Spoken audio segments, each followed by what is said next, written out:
In this modern age, we have moved away from our hunter-gatherer roots and for the most part lead a highly domesticated existence. That transition happened a long time ago in the distant past when our human ancestors began to cultivate the land and consequently shifted human existence from hunting and gathering to agriculture. This fundamental shift to agriculture is the basis of human civilization. The mind of today's human is a hybrid of our hunter-gatherer roots and the domestication that followed. In the mind, we are part uncivilized and nomadic and part civilized and domesticated. The mind of one is similar to the mind of another. The contents may vary and are mostly linked to various aspects of our external circumstances, but the basic mechanism is very similar. If we understand how the mind works, perhaps it might make it easier to make it our friend and partner in the long journey of life. Without befriending the mind, we will likely remain in the unpredictable vortex of thought. The mind has become a very powerful influence in our lives.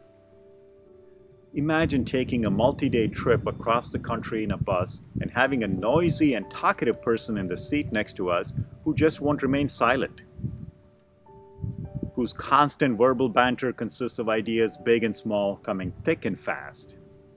We are all on a multi-decade journey across life.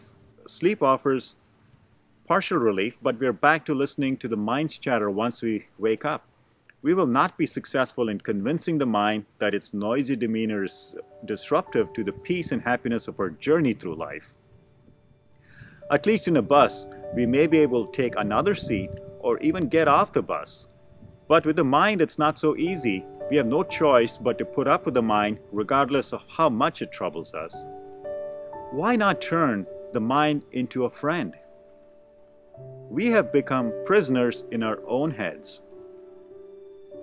We are also the judge, jury, and the prison warden, and we hold the keys to our own freedom. A decision we made a long time ago, perhaps an unconscious one, to identify with the concept of us being individuals separate from the world, gave the mind an individual flavor.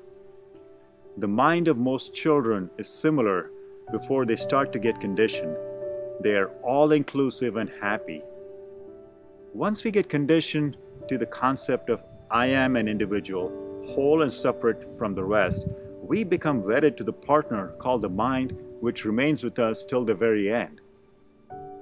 The journey may be easy or difficult, a smooth road of happiness or a rocky one full of potholes and misery. It need not be the case. It's time to take charge of our relationship with the mind, but it has to be done carefully and tactfully. Just as we don't like to be told constantly what to do, how to do it, and when to do it, the mind also dislikes being under our direction. If we imagine the mind to be a person and not an abstract entity that has no physical basis, we can use some of the people skills we may have developed during our interactions with the people around us. When we treat them like a real person separate and distinct from us, its transformation is more likely to be long-lasting. Everybody loves to be respected, loved, and admired. These three, that is, respect, love, and admiration, whether they are in the form of heartfelt emotions or false flattery, feel good when we are the recipients. All of us seek recognition, whatever our status in life. If we treat the minds in a similar manner, with mutual respect and admiration, we will get much further in bettering a relationship with the mind compared to an adversarial relationship. In an adversarial relationship with the mind, we forcibly push thoughts aside, bury and repress them, and try to bring in thoughts we want the mind to project for us. The mind will push back and push back very, very hard. The mind also cleverly gives us a false sense of freedom, but in reality, it has enslaved us. We don't lose anything by befriending the mind. Eventually, the mind will turn around. Neither us nor the mind can walk away from each other. Why not make that a lifelong relationship, a wonderful one, an enriching one, full of love and happiness? The mind and the senses have assumed the mantle of our hunter-gatherer heritage. The senses are constantly looking outwards and hunting for the next new and novel experience, which will be an attractive sell to our awareness, by which our awareness will continue to remain trapped in the mind. The experiences we gather enter the relative safety of the cave of the conscious mind. There we sort through experiences, decorate our mind with the ones we deeply identify with. In the mind, we consume more sensory experiences than we can ever hope to digest. Many are just shelved without even touching our attention. Hence, space we perceive in the conscious mind is scarce, and consequently freedom becomes a rare commodity. We ransack the mind looking for freedom and happiness. When it is not found, we may turn to building virtual cities and communities within the mind centered around certain thoughts and concepts we hope would bring us freedom and happiness in the long run. We have become permanent dwellers in the mind, and we call home certain pockets within it which are full of thoughts that bring us comfort.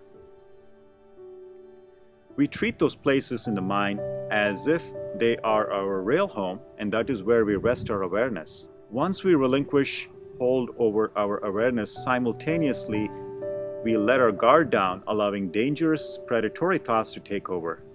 The mind is like any other large city with safe areas and dangerous ones. The whole ecosystem of the mind has become a self-perpetuating one.